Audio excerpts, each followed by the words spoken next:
It's time for the Longines Chronoscope, a television journal of the important issues of the hour, brought to you every Monday, Wednesday, and Friday. A presentation of the Longines-Wittnauer Watch Company, maker of Longines, the world's most honored watch, and Wittnauer, distinguished companion to the world-honored Longines. Good evening, this is Frank Knight. May I introduce our co-editors for this edition of the Longines Chronoscope? Larry Lasser from the CBS television news staff, and John Oakes from the editorial board of the New York Times. Our distinguished guest for this evening is the Honorable Harold E. Stassen, Director of the Foreign Operations Administration. Not many persons in the executive branch of government have a bigger or more controversial job than a director of foreign aid. But even this year, an economy-minded Congress cut only 3% from the vast appropriation he asked for, $3.5 billion in foreign aid. Mr. Stassen, how long do you think the taxpayers of America will have to bear this burden of money aid to our allies overseas? I think it'll continue to reduce, but in some degree it is be necessary as long as there is a grave Soviet threat in the world. Well, now, Mr. Stassen, several senators have been saying that the present bill can be cut by 50% or so because of previous unallocated appropriations. I'm sure there's an answer to that. Would you tell us what it is? Yes, the previous unexpended appropriations are committed to the building up of jet air forces in various countries, and it takes a long time to build them.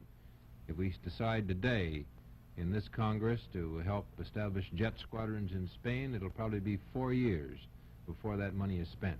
And that's why there's always a big carryover of unexpended and in many instances unobligated money. So suggesting that $2 billion or so is simply waiting to be spent isn't quite an accurate picture.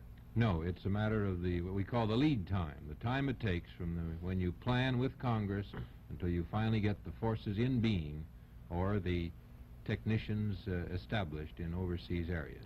Well, Mr. Stassen, how do you know it's doing any good? Now, your fellow Republican, Clarence Brown of Ohio, has said that since 1940, we've given over, I think, $50 billion to our friends overseas, and we've got fewer friends now and more enemies than we ever had before. Is this true? No, it's not true, of course. Take, for example, the situation of Germany and Japan to begin with. They were not exactly friends 10 years ago, but the people are very friendly and building strength together at the present time. And of course there are disagreements and there are criticisms at times from other countries. That's a part of freedom. We do not have the forced agreement of the Soviet area, but actually there's a lot of friendship around the world to the United States. In that connection, I'd like to ask you what you think of the policy that's sometimes advanced of using our economic strength to influence the internal political policies of the countries that are recipients of our aid, such as forcing land reform in Italy through our economic aid, or tax reform in France, that type of thing. Well, you should not try to force internal conditions of that. It's a matter of persuasion, that's right. It's a matter of how will the aid money be used and how can it be effective. And in that respect, land reform, better wages for workers, greater productivity, a freer exchange of goods between the countries of Europe, for example, those are a part of the way in which the free world can be stronger and the conditions of living be better, and therefore, in turn, communism have less chance. Mr. Stassen, has been quite a hassle in Congress over some of the projected riders which have been attached to the foreign aid bill, and one of them, I believe now, Senator Nolan's, is rather vague, but it does say, in effect, as I read it, that the President would have the right to reconsider our membership in the United Nations if Red China were admitted in the coming fiscal year. Now, do you think he should sign the bill with such a rider attached? The rider doesn't really go that far as it's now presented in the committee. It indicates that if that eventuality should occur, that the President should immediately consult with Congress, indicating it's a very grave situation. But I feel that in its present wording, I would recommend that the President sign the program which would include that rider. Well, how about the rider that goes along that would cut off possible aid to Italy and France if they don't join the European Army, EDC? Well, those riders I do not consider a desirable process. But that one, too, is in form such that we can carry on with it. And therefore, when you consider the alternative of either reaching an agreement with Congress or of not having a program, clearly I would recommend the President approve the bill and go forward with the program. Do you think that type of rider would have any actual effect in persuading the French or the Italians to join EDC any more quickly? No, in my judgment, you do not get results by laying down ultimatums when you're working with friends. I think that it's a matter rather of persuasion. Would that apply to the other rider too, Mr. Stassen, the one that forbids us to give any help to any nation that signs a Locarno-type treaty in the Far East, which might mean Britain in case Britain entered such an agreement? That rider, again, in its present form, we can work the program with it, and it is an expression of congressional intent. And so we accept it that way. Be correct to say you're not happy about it. Well, I'd rather be correct to say that it's been my own observation, not only in this present work, but through life, that if you're working with friends, you get farther by persuasion, by talking things through, than you do by trying to give ultimatums. Well, speaking of friends, Mrs. Stassen, a lot of people in this country do believe that if we stayed home and just traded in our own hemisphere, we'd be better off than giving money to people who don't agree with us many times and who possibly may not fight for us. Now, do you think we could afford to stay home and save our money? By no means. If you did that, what you would tend to do is increase the danger that the communists would take over Western Europe, take over the Near East with all the tremendous oil reserves there, take over in Africa or in the Far East. And if you let that go on for a few decades, then you really face a rather gloomy outlook for America and the Western Hemisphere. In other words, you feel it's actually a must that we must expend this money in order to keep communism from gobbling up these countries abroad? Well, Larry, here we are with about 1/3 of the world's total production of goods and services. We have a tremendous position of leadership in the world, and that carries with it a responsibility. And unless we exercise that leadership, we abdicate. And when we abdicate, we do it at our own peril.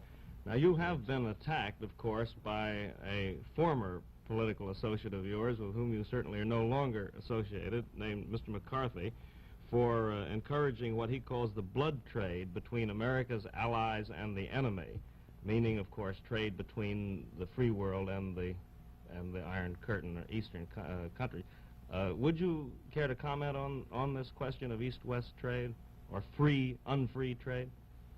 Yes, I feel that unless you're to conclude that a third world war is inevitable with all of its horrors, and unless you take that hopeless attitude, then you must look for the way in which there's a chance of developing a peaceful world relationship over a period of years. And so that when the other free nations say we want to trade in non-strategic, non-war, non-armament goods, in consumer goods and consumer manufacturing goods, then I say that is a desirable process. In other words, that there's a chance that you move the whole Soviet area and its people and the pressure of its people toward peace instead of war. Well, to go a step further, do you think it would be wise to offer the communist countries some alternative to direct aggression? Do you think that if we offer to trade with them in non-strategic goods, that we might soften them up in the future and make them less aggressive? That's right. In other words, I think that the basic policy that Secretary Dulles has enunciated is right. You must keep before the communists the alternatives, that if they are aggressive, if they are belligerent, they will be met firmly and with great force.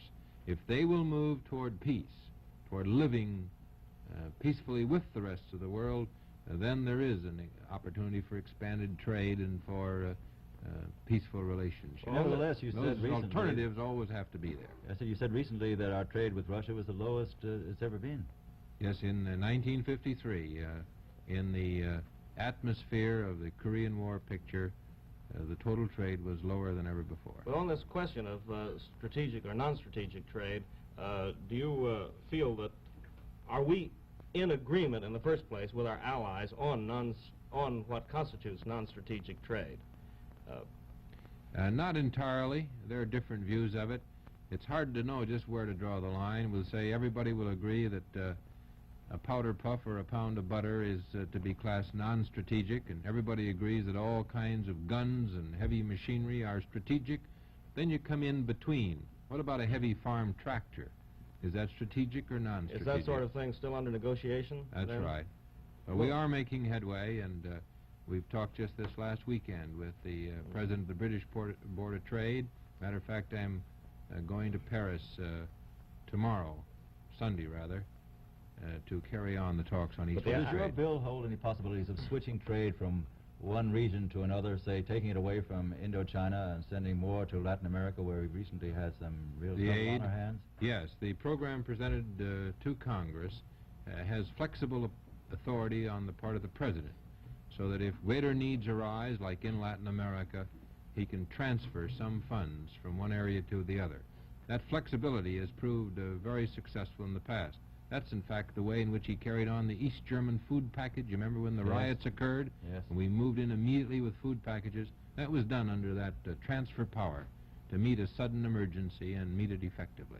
Well, we still have a little time, sir. I'd like to ask you one question. Just what do you think would happen if we did stop all this aid and saved our money again? I think you'd immediately increase the danger of another Great Depression in America and of a Third World War. In other words, after World War II, after World War I, we didn't do anything like this. We didn't have a program in relationship to foreign countries. We pulled back, and in a single generation, we had the worst depression in our history, and we got World War II. I feel that following effective leadership in these economic and security matters and the humanitarian approach of technical cooperation gives the best prospect of economic success at home and security for the United States in the world. Well, thank you very much, Mr. Stassen, for your very candid comment. The opinions expressed on the Longines Chronoscope were those of the speakers. The editorial board for this edition of the Longines Chronoscope was Larry Lasser and John Oakes. Our distinguished guest was the Honorable Harold E. Stassen, Director of the Foreign Operations Administration. A Longines watch is one of the most perfectly functioning mechanisms made by man. Now, on first acquaintance, one is astonished by its day-to-day performance. As months pass into years, its qualities of great accuracy and reliability become truly priceless. These persuasive words are backed by facts. In competition with the finest watches of all the world, Longines watches have won highest honors. 10 World's Fair grand prizes and 28 gold medals are some of these honors. For greater accuracy, Longines watches have won countless honors from the great government observatories. Honors, too, in sports, aviation, and in science. Now, in a watch, the best costs but little more than the least. Longines watches do not carry a prohibitive price tag. You may choose from many beautiful models, both for ladies and gentlemen, for as little as $71.50. Now, if your present watch is not what it should be, or if you're planning to buy a watch as an important gift, these are facts to remember. Longines, the world's most honored watch, the world's most honored gift, premier product of the Longines-Wittnauer Watch Company, since 1866, maker of watches of the highest character. We invite you to join us every Monday, Wednesday, and Friday evening at this same time for the Longines Chronoscope, a television journal of the important issues of the hour, broadcast on behalf of Longines, the world's most honored watch, and Wittnauer, distinguished companion to the world-honored Longines. This is Frank Knight, reminding you that Longines and Wittnauer watches are sold and serviced from coast to coast by more than 4,000 leading jewelers who proudly display this emblem, Agency for Longines-Wittnauer Watches.